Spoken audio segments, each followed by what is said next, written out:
Hey guys, welcome back to the Hill Online. I'm Dustin. This is Cassie. We're online campus pastors. And just let us know in the comments where you're watching from today. That's always fun for our chat hosts. That's right, guys. We do. We have so many people in the chat just ready and willing to visit with you, chat with you, talk with you, pray with you, whatever that looks like. And they're glad that you're here. And you keep them going in the chat as well throughout service. So be sure and say hello in the chat.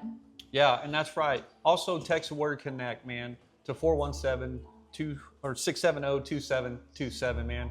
Somebody will reach out to you this week, or if you just want to know more, man, we want you guys to connect with us. That's right, guys. Whether that looks like maybe you're interested in joining a group or next steps, baptism, or anything that we can help you with, man, we would just love for you to reach out again to that number and just let us know how we can help. Yeah, that's so good. Also, we're continuing our series, March Madness. It's been fun so far.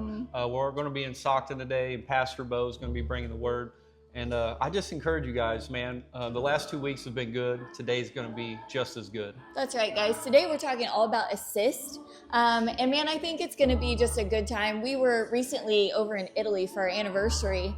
And let me just tell you, we needed some assistance. Yeah. The language barrier was just a lot.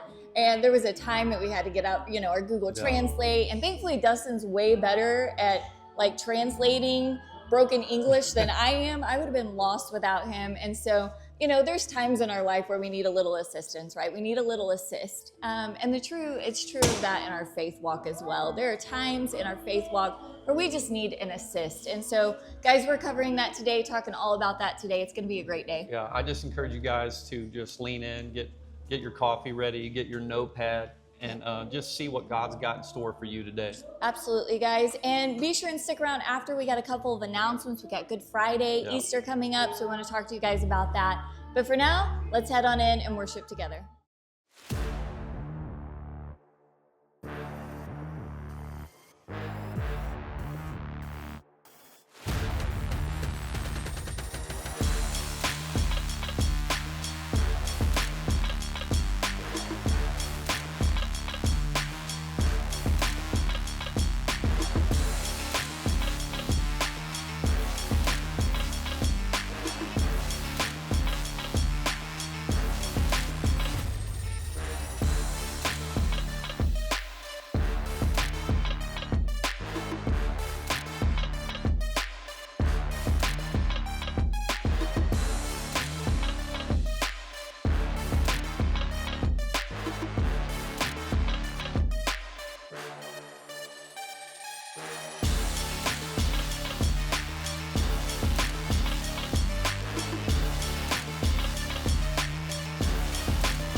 Come on. Who loves a good assist? Anybody? Yeah, listen, we all know John Stockton is the greatest assist guy of all time, but I don't know if you got to notice that arguably the best player ever was in that video. His name is Larry Bird. Come on, somebody. Can I get, sorry, I'm a Bird fan. I mean, of course, Jordan, you can't beat Jordan. Can't beat Jordan. Hey, before we get into it, if you want the notes from today, you want to follow along and input, you can scan that QR code for our reflection card, but there's blanks and you can fill in the blanks as we go. Feel free to scan that now, and it'll be available at the very end. But anyhow, so we're talking, obviously, we've been walking through March Madness, and we've been talking about the fundamentals of faith, right? We've been talking about what it takes to win basketball games, but really to win in this Christian walk, in our faith. And one of the keys is passing, and very specifically, assists. Now, an assist, not a cyst. I had someone ask the whole time they thought I was talking about a assist. And I was like, no, okay, let me define this a little tighter in the second service. An assist is whenever a pass directly leads to a made bucket. Now, personally, I love a good assist, especially when no one sees it coming. One of my favorites of all time was Jason Williams. He was coming down the floor, and he had, in a fast break, and he had a couple defenders, and he had a guy on his right and a guy on his left, and he throws a behind-the-back no-look to this guy, and the defender jumps over, and as he throws it, he elbows it back across the floor to this guy. It was incredible. It was awesome. I love a good no-look assist. Matter of fact, I was working with some high school boys a few years ago, and I had this kid posting up, and I'm dribbling the ball, and he's posting up, and I look at the top of the key, and I throw this no-look pass, and it almost dots this kid right in the face. Right by his head, right by his ear, and we turned it over, and I said, bro, you've got to be ready to catch that. I see you. You got to be ready. And the kid went, well, you weren't looking at me. And I said, that's the goal, bro. Like, that's the goal. If I look at you, they're going to play defense. And he goes, but you weren't looking at me. I said, man, here's the reality. Just because I ain't looking at you doesn't mean I don't see you. Come on. Sometimes in life, sometimes in ministry, honestly, sometimes just in our work, sometimes in our families, in lots of areas, we feel because maybe we're not the center of attention, or we feel that because we're not being looked at, that we're not being seen. Right? Sometimes we feel like that we're going unnoticed, and I just want to say a good father, the Father in heaven, and a good leader always sees who's open. Come on, somebody, right? Assists are very intentional to create great advantages that make a team unstoppable. Come on. Come on, a few keys. We got several scriptures that we're going to walk through, but before we do, I just want to talk 3 quick keys to have an assist, keys to giving assists. Number 1 is vision. Vision is not what you see with your eyes, it's what you see with your spirit. Right? All right, come on, Elijah, get this old, we got this old ball with no grip, but we're going to try it anyhow. He helped me in the first service. So if Elijah and I are on the same team, right? Vision means I can be looking over here and still make a great pass right where he's supposed to go. Right? Vision is not, now if I'm looking right at him, that just is awkward. Are you with me? See, when it comes to basketball, vision, I can throw a bounce pass. I can do lots of different things. But vision is not just seeing that he's open. It's not just seeing where he is, but it's also seeing the things that he could walk into. See, I've played with guys before as I'm dribbling the ball, and they cut somewhere, and he's about to walk off the edge of the stage, and I don't throw it. And then they're like, hey, I cut, why didn't you throw it? And I tell him, because you were going into something that was going to cause us to have a turnover. And we talked about pivot week 1, and it keeps us from turnovers. But you were going into something that was going to create a turnover. You couldn't see it, but I could see it. Come on, somebody. See, vision is necessary for us to have an assist. Don't go nowhere quite yet. Vision is necessary for us to have an assist. It's seeing clearly what's there, but also seeing what's not there. The second thing is trust. So if he cut one which way, and I don't throw it, what's he got to do? He's got to trust that I see something that he doesn't see. He's got to trust that, see, I was hoping he was looking. I got to be straight. That went right here, and I thought, oh, God, I don't even know if I was afraid it was going to, but he was ready. See, he's got to trust that even if I'm not looking at him, I see him, and I got to trust that he'll catch it if I throw it. I've got to trust that if I throw him the ball, that he is going to be in position to catch it no matter what, which is the third thing that it requires. It requires vision. It requires trust that they'll handle the pass. And if I cut, they'll see me. And the third thing is teamwork. It requires teamwork. You cannot win alone. What a lot of us do when it comes to really life, but to ministry, to jobs, to all these things, is we try to win by ourselves. And if I win by myself, there's a guy, Bam, the other day had 83 points, and he was being triple teamed the whole court, which makes for a great game because he had 83 points. But as a player, I was frustrated. I'm like, throw the ball, man, right? Get other people involved. You can't win big games alone. See, we have to understand that if I pass him the ball and he scores and wins, and he's on my team, what does that mean? I win. I remember being in probably 5th grade, 3rd grade, somewhere in there, and we're playing a fair play tournament, and I get a steal, and there's like 3 seconds left, and I get 4 seconds left, and I get a dribble, and I look up, and I'm wide open to shoot the ball. But my buddy cuts in front. What do? Give it up. I throw it to him. Adam Thomas, he's left-handed, but he shoots a layup. We win the game. Guess what that means for me? I won the game. I'm less concerned with my stat line and more concerned with my wins and losses. Come on, somebody. See, if we're going to win, we'll bring you back up probably. If we're going to win, it's important that we understand we have to have vision, trust, teamwork, and that if I win, you win, and if you win, I win, right? There's a few different types of assists that we're going to talk about in the next few minutes of time. We're going to talk about a leadership assist. We're going to talk about salvation assist, and we're going to talk about receiving the assist. Number one, a leadership assist. Acts chapter 9, 26 and 27. Here's what it says. We're in the NLT today. When Saul arrived in Jerusalem, he tried to meet with the believers, but they were all afraid of him.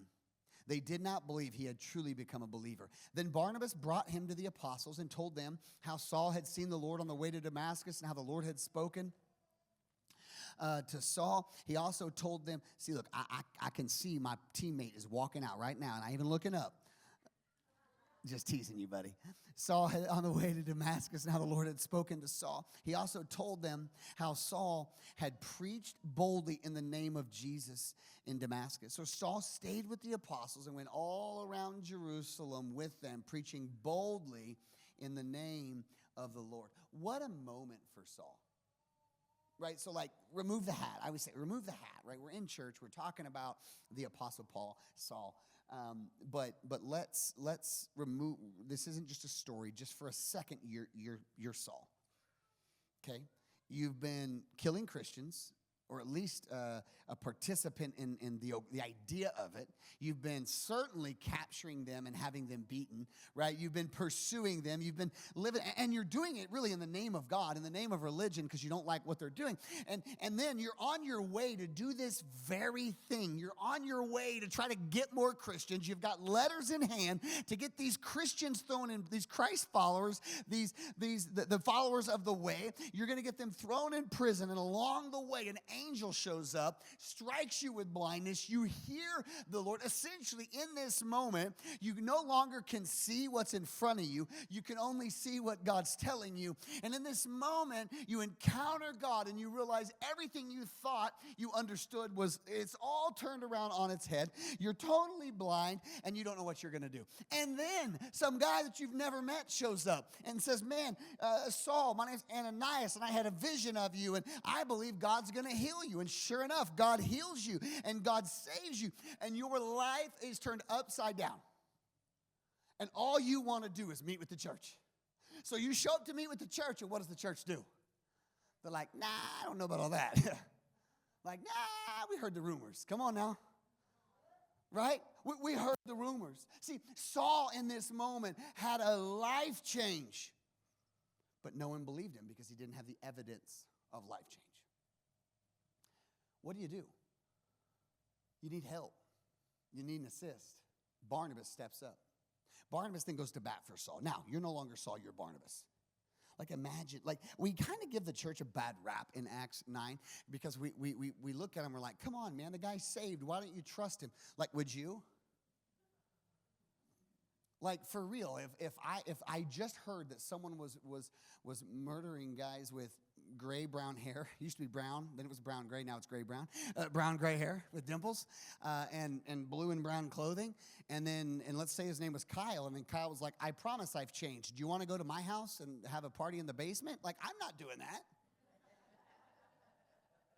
Like, get in my van. I promise it's safe. Like, no, don't do that, right? Like, so we can't give them a whole bad rap because they're just using natural wisdom, right? But the bottom line was someone had to see the fruit that there was an evidence of life change. So they're standing there, and the churches, all the leaders, the apostles are like, man, there's no way we are letting Saul into our camp. But Barnabas, who is known for this kind of a person, he steps up and he goes, guys, I know you're nervous, and I know you don't trust him. So trust me. I know that you're nervous about him, but if you trust me, I've seen the life change. I've heard him preach. I've seen him pray. I've seen all this stuff happen. And what happened for Saul? The church received him, and he started in this ministry. Barnabas assisted the church in accepting Paul. So my first question is, who are you assisting today? Right? It's a funny story. It was Bolivar, I'll just say it. Bolivar got a call from I was in Bolivar, and we have some police officers that go. And I was talking to one of them one day, this is a few years ago, and I was like, man, how's your week? He goes, it's been a pretty good week, but I got called to Walmart the other day. I said, you really got called to Walmart? This is a true story, not a joke. And he said, yeah. I said, what happened? He goes, well, a fight broke out in the bathroom. I said, that seems pretty normal for Walmart. No, I said a fight broke out he said a full-on fist fight broke out in the bathroom. So I got there and had to separate them and all that stuff. I said, really? What'd you do? He goes, well, it's pretty easy because both the people were members of the Hill. I said, well, that tracks, you know what I mean? That tracks. Right, we're that church. Come on. We're not the church that, listen, if you think this means for you to dot someone's eye when you go to the bathroom, and that's not what I'm saying. I'm saying that we're always going to be a church that is assisting people to grow in their walk with Christ. Real talk, like we've had people call before our church and say, you can't let Casey in ministry. You know what Casey used to do? And I'm like, I do. I went to school with him. But here's the truth. If we can only use perfect people, we got nobody. So until Casey has fruit of his own, he's going to operate on mine. That's what Barnabas was saying. Until Paul has his own fruit, I'm going to assist him. Come on, somebody. Exodus 18, they've got 600,000, upwards to 2 million. It's a lot of people that he's led out of captivity. And he has this conversation with his father-in-law, Jethro. And his father-in-law shows up, and in about verse 14, they start this conversation. And Moses has got people everywhere. He's counseling. He's praying for people. He's deciding who's right in civil matters. He's the judge. He's the jury. He's doing everything. And Moses' father-in-law, Jethro, says this. He says, Moses, what are you doing? What are you really doing for all these people? What are you really accomplishing here? And I love that, but it's so offensive. Like if I'm Moses, I'm like, what do you mean? Remember the 600,000 people that were just in captivity, that were in Egypt, and I led them to, what do you mean? What am I accomplishing here? I'm accomplishing freedom. But this is such a deep question that Jethro asks, because he's not just asking, what are you doing now? He's really asking more of a vision type question, not what are you doing today, but what are you doing about your real problems today? And how are your real problems today and your leadership today going to carry on much later in life? And he goes on, he says, why are you trying to do all this alone? Everyone stands around you from morning till evening. The BJV, he basically says, Moses, if you keep this up, you are going to die. I'm like, thanks, Dad. You know what I mean? Like, ouch. Ouch. And if he was preaching this series, what Jethro would have said was, Moses, you're being a ball hog. You're being a spiritual ball hog. But as I started thinking, honest to God, through that, I started thinking how many of us are spiritual ball hogs. How many of us feel like it won't work without us. How many of us feel that if we're not involved, it's all going to fall apart? If I don't do every baby dedication, right? If I don't do whatever it is in your life, if I don't do it, we're going to fail miserably. It's this concept. Moses had this concept that if I'm not deciding, what if they do it wrong? And what if we go back into captivity because of these little things? And the truth is, guys, in every area of our life, the kingdom principle is called discipleship. So if that means when I was in sales, I was training younger sales guys. We're always training and always pouring into the people around us to help them grow in whatever their desires and whatever they're supposed to do in their life. Here's a few keys to training leaders. Number one, don't be insecure if they crush it. I know it seems so simple, but I've seen it happen a lot in my short life. Obviously, in basketball, I have to understand that if I throw that ball, you can just stay right there. But if he's posting up and I'm wide open for a three, but he's open down low, and I throw him the ball and he scores, I don't get the points. If I do that every time, I never make a 1,000-point club. But if we win every game, what do I care? Because it has to be we before me. The mission of the kingdom of heaven has to be greater than my preference. See, it's this understanding that, hey, if we win, I win. Even if he gets the stat line. Right? Even if he's the one that gets quote unquote credit for the score.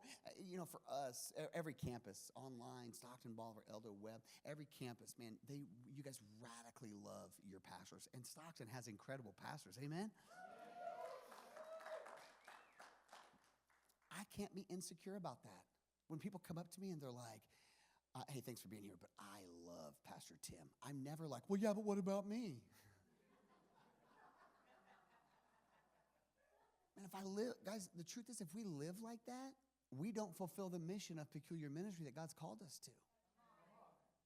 If we live closed off, holding so tightly to whatever, we miss out on all he wants to put in our hands.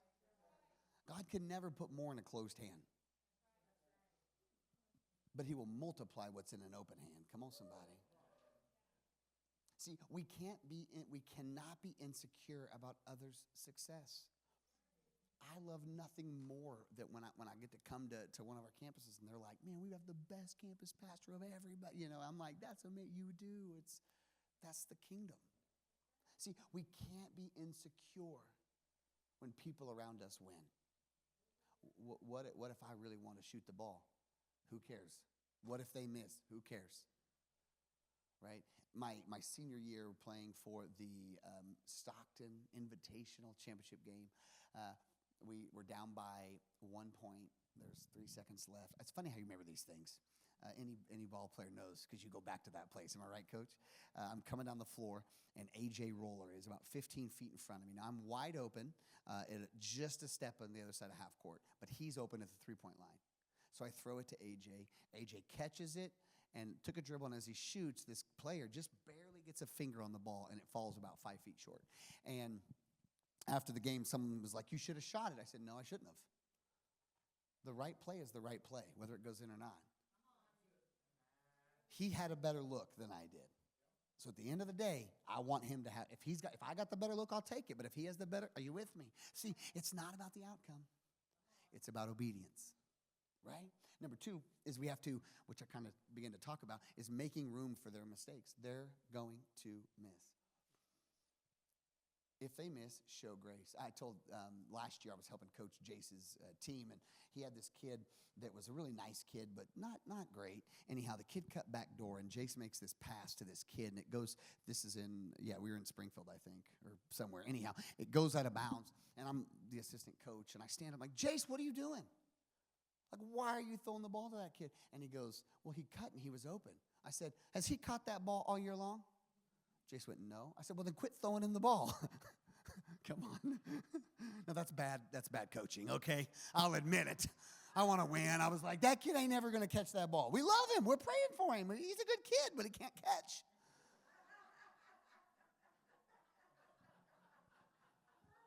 Someone says, that's mean. Just wait till I finish. No, I was wrong, though, because the reality is it was the right read. We have to be okay if people around us make mistakes. We have to give them enough room to fly, but also enough security that if they fall, we can catch them. That's what the kingdom looks like. The kingdom looks like, literally, I got here today, and we had baby dedications, and I was at Casey yesterday. They're like, hey, this is what this looks like, and I said, okay, you guys are going to help me with it. How many baby dedications have you done now? 2. 1. Well, 3, I guess, but I'm like, let's go. Let's figure this. Come on. We're going to be that church. Come on. Jonathan Petrie, some of you guys know him. He called me one night, like at 11, or text me, I think, at like 11 p.m. Don't text me at 11. And if you're having like heart problems, go to the hospital, then call me. There's nothing I'll pray, but anyhow. I don't mind if you do. But anyhow, I happen to be awake, and I typically am not, but I happen to be awake, and I saw the text, and it said, do you care if I rearrange the entire sanctuary? This is several years ago. We had one aisle and just the 2 rows of chairs. And this is what I said, sure, as long as you understand if I hate it, you have to fix it. And to this day, we still have 3 rows because it looked awesome. See, my point is we have to give people room. We can't be closed off to others' ideas just because it's different, right? And then lastly, we have to spend time pouring into them. Listen, guys, if we're not pouring into the people around us, we can't be surprised when they're dry. We can't be surprised whenever they don't grow, right? Coaching, I used to tell other coaches, but my job is their growth. Their job is their effort. I can't control their effort, but I can control their knowledge of the game and their discipline. Are you with me? Right? Moses in this moment allowed the people around him to lead, but he also knew he had to train them, and he trained judges. So, are you a spiritual ball hog? The second thing is a salvation assist, types of assists. Mark chapter 2, 2 through 4. Are we having fun yet? Anybody? All right. Mark chapter 2, 2 through 4. It says, soon the house where he was staying was so packed with visitors that there was no more room even outside the door. While he was preaching God's word to them, 4 men arrived carrying a paralyzed man on a mat. They couldn't bring him in to Jesus because of the crowd. So they dug a hole through the roof over his head, and they lowered the man on his mat right down in front of Jesus. Can you imagine that? Like again, remove the hat. We're at Peter's house. First of all, can you imagine like inviting the preacher over and literally him blowing the roof off? Like literally, can you imagine how you would feel if like Pastor Tim showed up and he was like, okay, this looks like a good spot for a hole. Like that's what Jesus shows up and it's packed. And there's nowhere to sit, right? The parking in Capernaum was terrible. It was on a hill and they couldn't add on. And so they went to multiple services with Jesus. And so it's packed. It's uncomfortable. There was no bathroom space. It was a mess. And these 4 friends were like, you know what?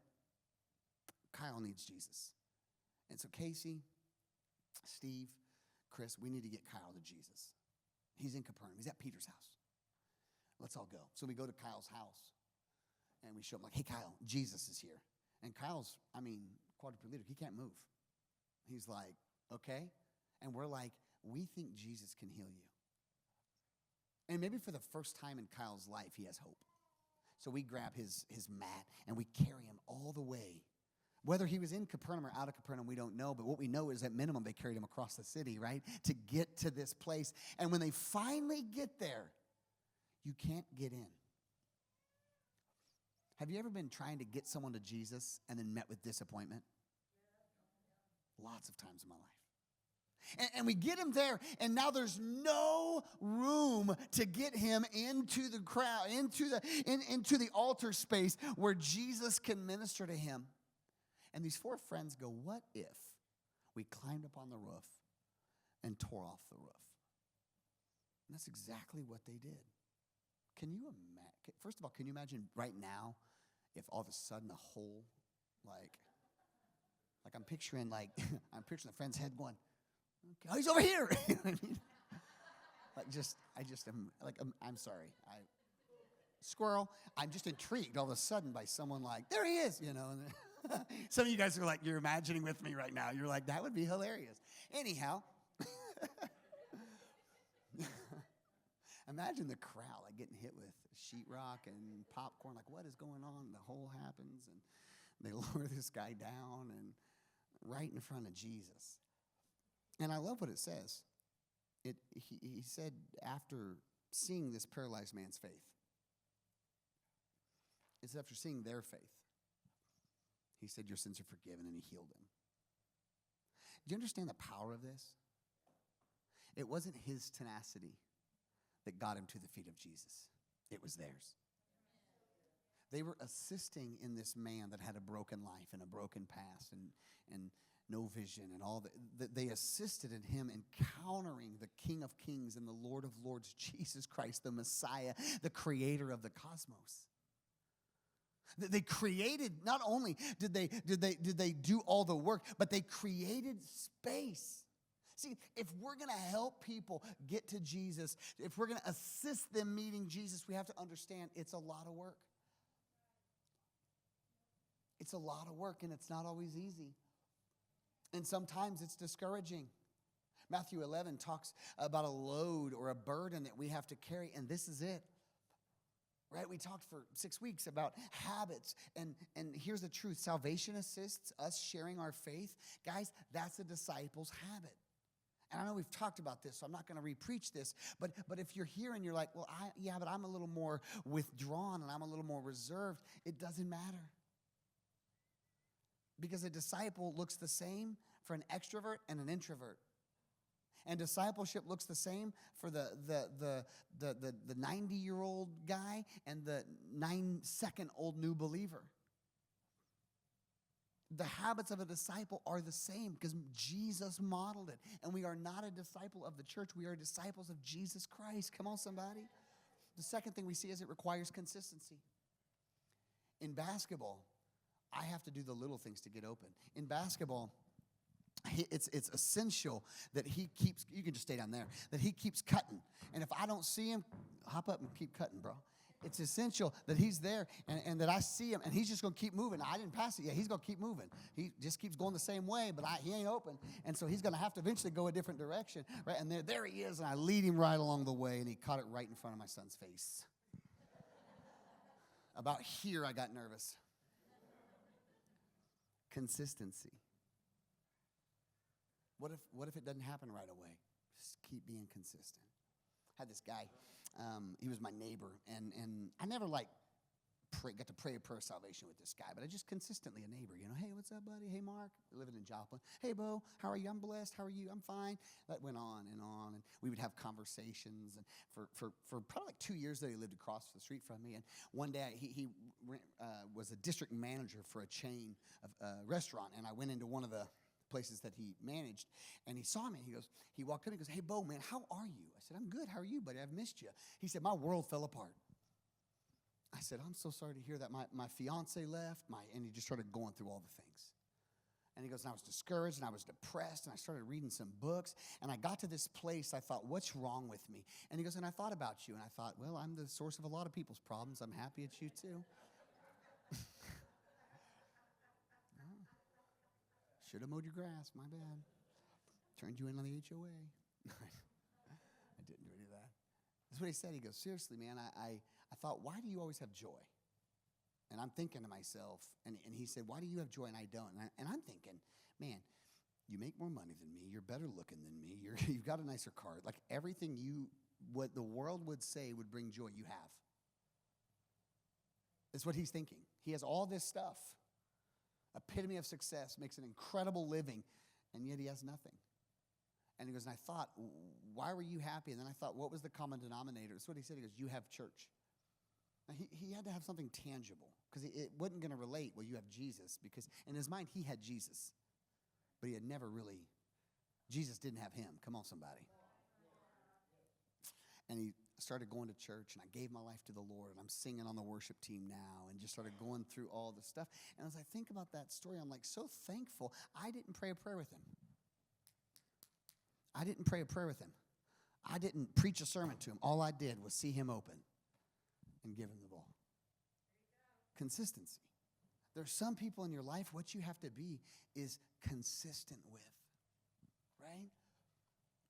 These friends carried the load, but they also dug in and did the little things to get their friend to the feet of Jesus. Number 3, and the last thing, is receiving the assist.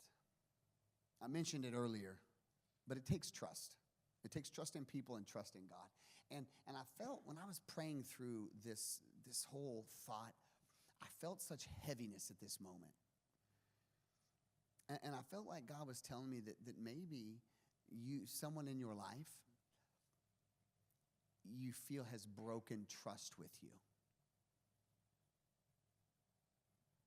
And when my son was young and playing, and in junior high, probably 7th grade, he would cut, and they were developing, The kids were developing, and so they didn't know how to necessarily see the whole floor and all that. And I was coaching them, and I would just say, man, just keep cutting.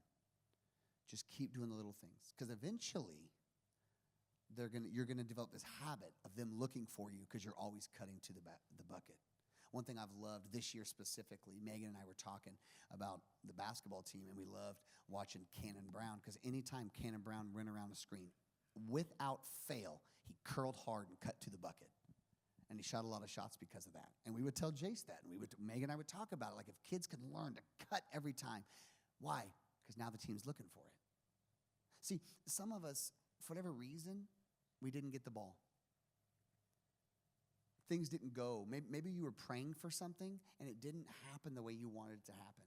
Maybe someone let you down and they didn't do what you wanted them to do. And maybe it was intentional and maybe it was accidental, but it doesn't change the fact that for whatever reason you feel like trust has been broken. How do I handle that?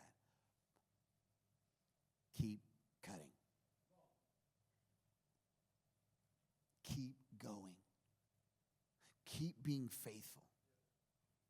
Because like I told that kid in the first story, just because I'm not looking at you doesn't mean I don't see you. And that's what I hear the Father saying. Just because you feel like no one is looking at you doesn't mean that he doesn't see you. And the second piece of that is timing. See, if I'm going to trust God with all, right? If I don't trust God with all, I don't trust him at all. And trust comes to timing. I have to trust God that God will move at the right time, not my time. See, it's important that I understand I'm ready even if I don't feel it. We were trying out for this team, and my buddy TJ played for the Harlem Globetrotters, and he's played for the Rockets and a lot of overseas teams. And I played a lot of ball with him when he was in college. Matter of fact, can I tell you a quick story?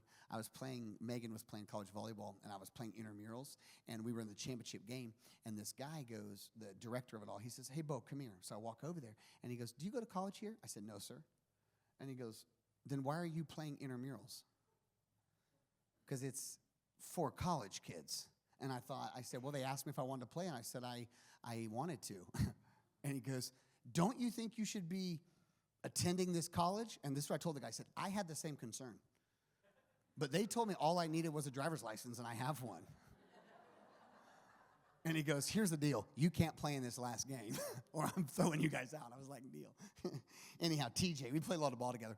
And so TJ said, hey, come bring Jace up. I want him to try out for the juniors team. And so I bring Jace up, and he's got several D1 kids in his program. And so he don't have to work.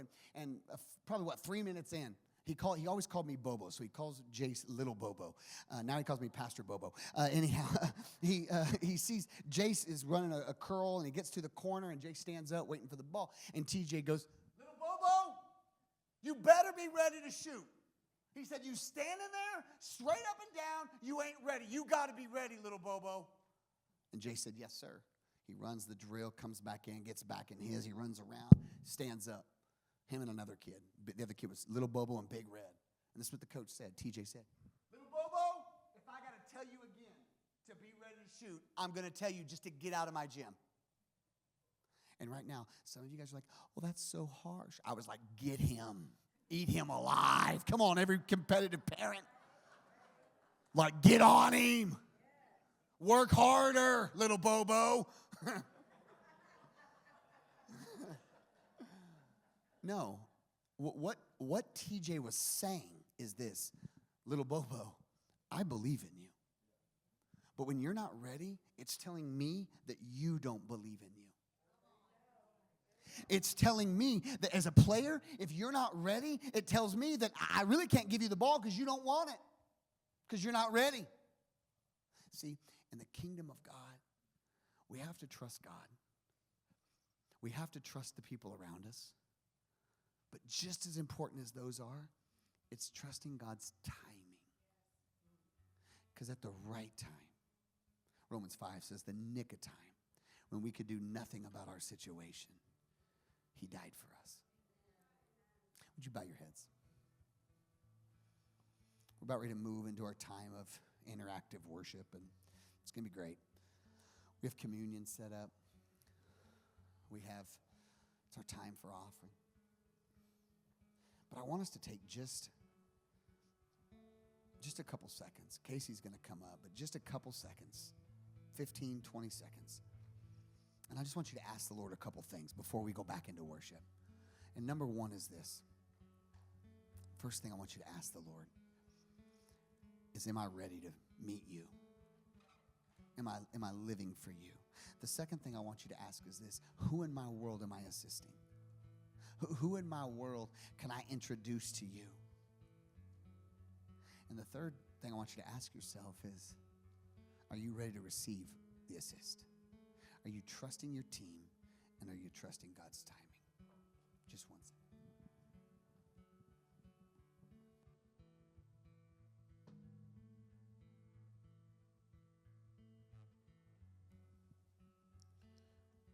We never want to let a service go by without the chance of, like in the last song, of receiving the blood, being washed from the inside. Online, in person. If today's the day, if you've not been washed by the blood, if you've not got that chance, you don't know God, we want today to be that day. So on the count of 3, we're going to ask you to stick your hand up. We won't embarrass you in any way, shape, or form. We'll send somebody back to you, but we want to give you that opportunity. Online, put your hand emoji up or text the number or whatever it may be. But we just want everybody to have that opportunity. 1, 2, 3. Is there anybody at all? Thank you. Anybody else? Hey guys, welcome back. Thank you guys again for just joining us today, being a part of the Hill Online today. We're just always so thankful that you show up week after week just to hang out with us online and be a part of this. And that while you can't be in person, you're choosing to still be online with us every Sunday morning. So we really appreciate that. And guys, man, our prayer is that today's message just spoke to your heart in some way, shape, or form, man, that it's challenged you, that it's moving you forward in your faith walk. And so if we can help you, if we can assist in any way with that, man, we want to do that. Maybe you made a decision today to follow Jesus, man. We want to know. Yeah. We want to celebrate that with you. If you're interested in baptism or groups or anything like that, man, just text that word CONNECT to 417-670-2727, and Dustin and I will reach out to you this week and just assist you however we can. Yeah. And what's one way in your life that you can apply that, right, man? Mm-hmm. Our challenge for you for this week is pray to God, man, who in your life can you assist? And man, and just begin to do that, man. Every day, or however you want to wake up, man, God, show me someone, man, or just, it might be a week or 2, it might be a year of assisting one person, but man, we're searching for one person to enter the kingdom. That's our mission, man. One person at a time. That's right. Man, just that we can impact them some way in their life to start serving the Lord. Absolutely. Yeah. So good. Guys, we don't have to do it all at once, but there's one person that you can be praying for, and you can invite to church or into a group or whatever that looks like for you. So great challenge. Also, guys, before we let you go, I do have an announcement. Good Friday service is coming up April 3rd, Friday April the 3rd. It's our favorite service of the whole year. So you guys do not want to miss this. Be a part of this. If you can be in person, that's going to be 2 services, 5:30 and 7:30 at our Bolivar campus. If you can attend, that's great. If you can't, we will be live online that night at 7:30 p.m. So you can catch us right here on our YouTube page to be a part of that online as well. Guys, thank you so much again for being with us. We love you, and we hope that you have an incredible week, and we'll see you back here next Sunday morning at 11 a.m.